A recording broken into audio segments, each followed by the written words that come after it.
Welcome to part 7 and my look at the weird Street Fighter games that exist out there. On previous editions of this series, I've looked at some truly strange versions of Street Fighter 2, which has ranged from games with cut-down rosters on outdated hardware, versions of Street Fighter 2 with squashed-in-sized characters, and versions that are presented in just 2 colors. Well, those descriptions all fit the subject of today's video. Welcome to Street Fighter 2 on the Game Boy. So yes, I've looked at Street Fighter 2 on the likes of the ZX Spectrum that was only in 2 colors, and like that, the Game Boy version is also just pretty much in black and white. And the roster of the Game Boy version is limited compared to the arcade original, just as it was on the Sega Master System version. But unlike the versions of Street Fighter 2 that I've played on the Amiga, Commodore 64, Spectrum or Master System, there is something that I would say about the Game Boy version that it doesn't have in common with those others. And that is that the Game Boy game is actually quite good. Now, I know some of you are going to leap into the comments and say, I don't think this is a good version. It's not as good as the arcade one. Well, I agree with you, don't worry. But I wouldn't say this is a bad version at all. I'll be the first to admit that this isn't a patch on the original. It's not even a patch on the versions you get on the Super Nintendo or Sega Mega Drive. But I would say that out of the versions I've looked at in this series so far, this is the first version where its initial impression when it was actually released was fairly positive. Yes, like the ZX Spectrum version of the game, which was always presented in just 2 colors, the Game Boy game is effectively black and white, or if you played it on the original Game Boy, various shades of green. But this was completely acceptable on the Game Boy. It was a monochrome system, and unlike the other versions that either had bad graphics or severely compromised versions of the arcade game's graphics at least, the Game Boy game had graphics that made sense on the hardware it was presented on. Yes, you do lose some facial detail in some characters, but the characters are all distinctive looking and big chunky versions that retain their unique qualities from the arcade game. The stages are well drawn on the Game Boy version as well.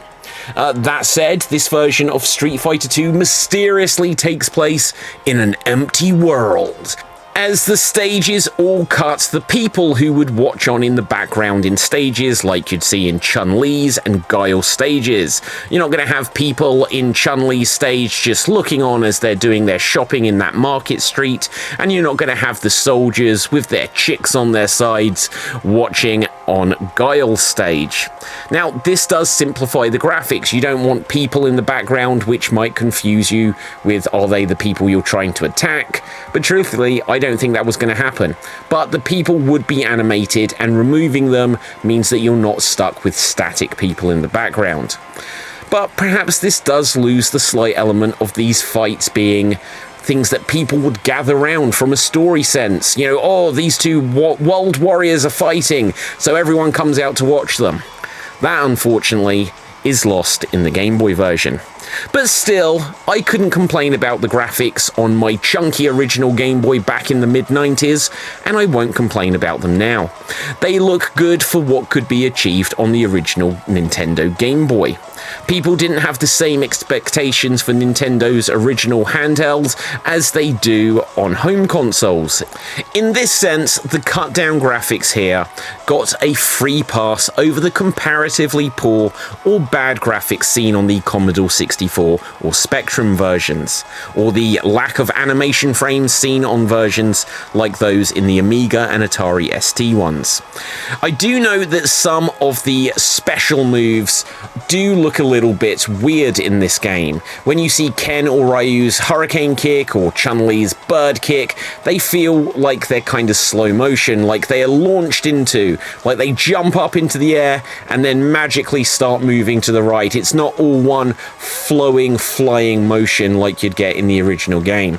Also, the character sprites being as big as they were was impressive for the Game Boy, especially when you compare it to some other Game Boy games where they were all little squat or unrecognizable wrestlers seen in the Game Boy WWF games, or totally devoid of the detail and just cut down versions of the same animation sprites that you'd see in games like Mortal Kombat or Primal Rage. These were at least new artwork designed to look as good as possible, going with the strengths of the hardware it was on. Still, the graphics were less important if the gameplay didn't live up to gamer expectations from a Street Fighter game at the time. Fortunately, in this department, I've always been quite happy with how Street Fighter 2 on the Game Boy has played. Now, I know some of you may not be, and some of you want it to be absolutely perfect. I was just pleased to be able to have Street Fighter in my pocket. Now, unlike some other 8-bit versions, you do get 2 action buttons to play with, so this version isn't cursed with trying to map all of the available moves to just one fire button.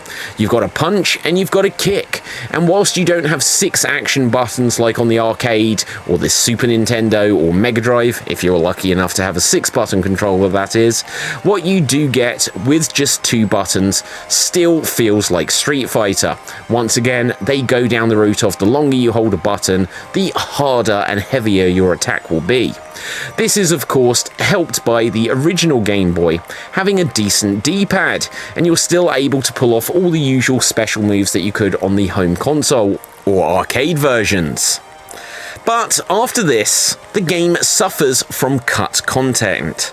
Dhalsim, E-Honda and Vega have all been cut in this version. Now, why these ones were cut is not clear. This leaves you with a roster of 9 characters, which is more in line with the Master System's cut-down version, which only gave you 8. Yes, Zangief is present here, but not on the Master System game. Now, maybe it was Vega's wall-climbing move, or Dhalsim's stretchy arms, or E-Honda's big size that got them cut. But when you consider that Zangief is a larger character, and so frankly is Sagat, it doesn't feel their omission is down to sprite size.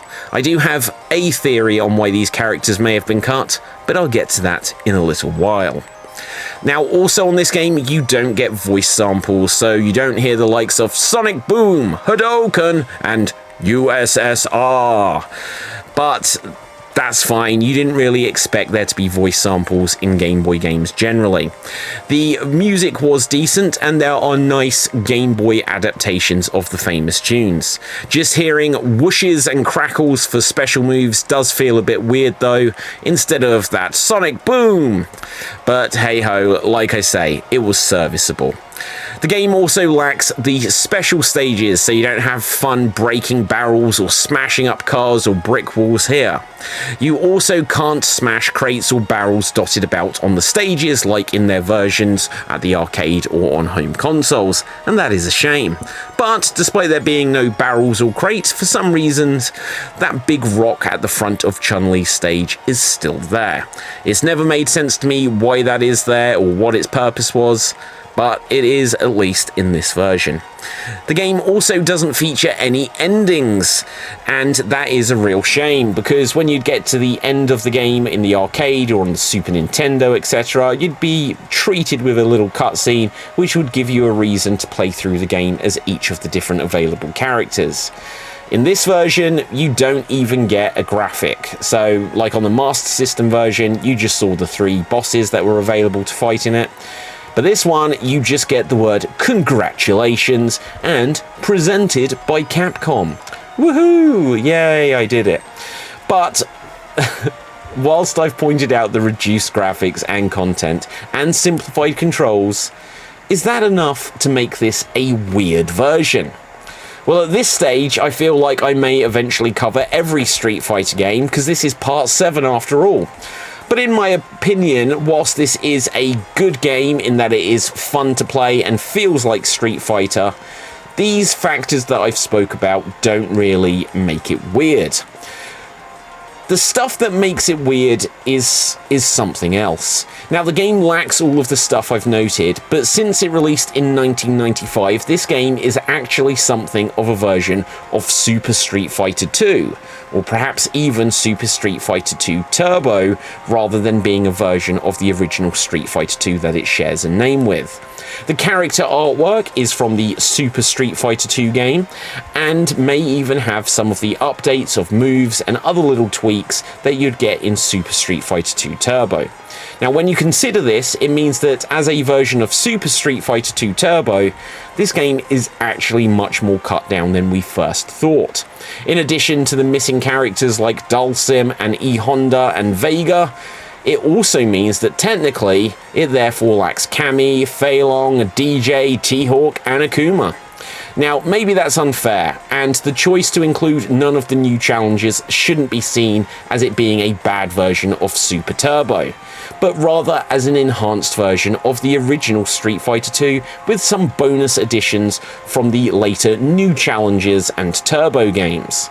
Now, certainly this may have been called Street Fighter 2, but it is at least a version of Champion Edition, since you can play as some of the boss characters.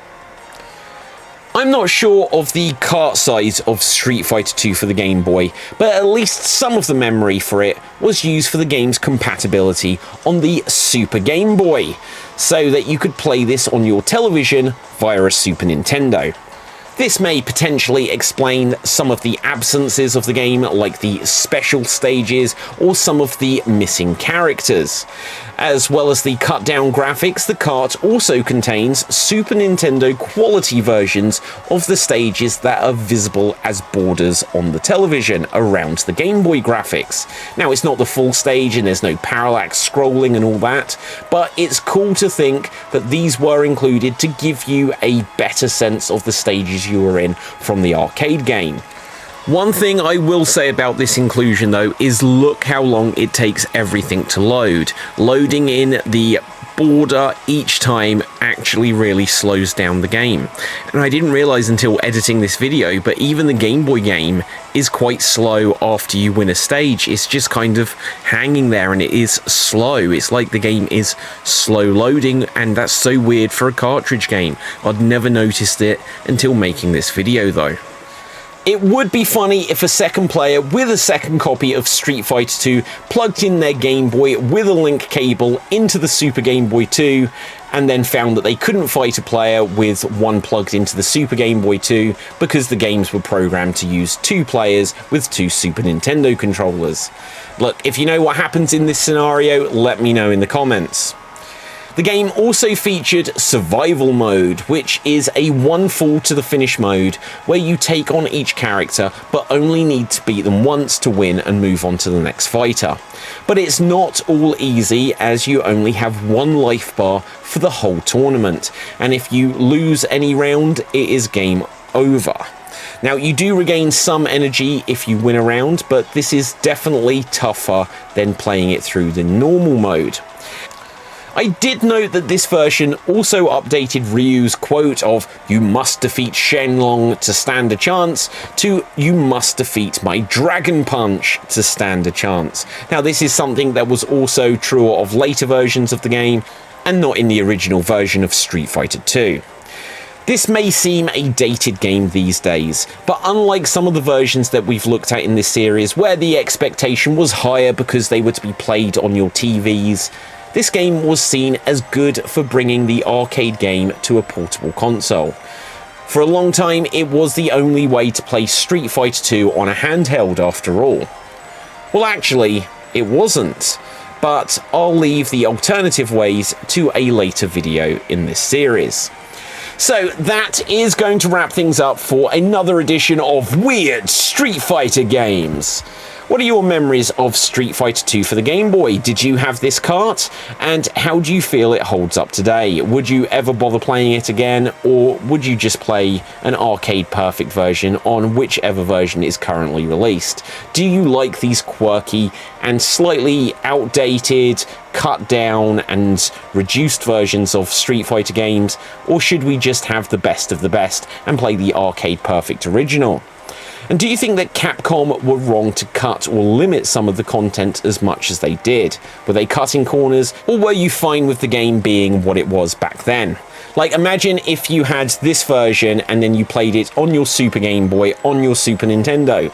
Now, lots of people will say, well, why not just play it on the Super Nintendo with the Super Nintendo version? But imagine if you'd got a Game Boy first and this was your version of Street Fighter 2, you might want to play it on the big screen with a friend, do 2-player, and then perhaps you don't want to have to pay out for another cartridge of Street Fighter 2, or 2 Turbo, or Super Street Fighter 2, or Street Fighter Alpha 2 that came out on the Super Nintendo.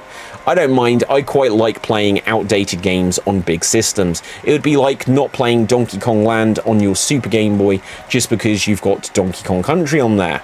It's a different version of a similar game. So that is going to wrap things up for this edition. If you haven't done so already, I would appreciate if you would smash the subscribe button here on the Geek Battle Gaming YouTube channel.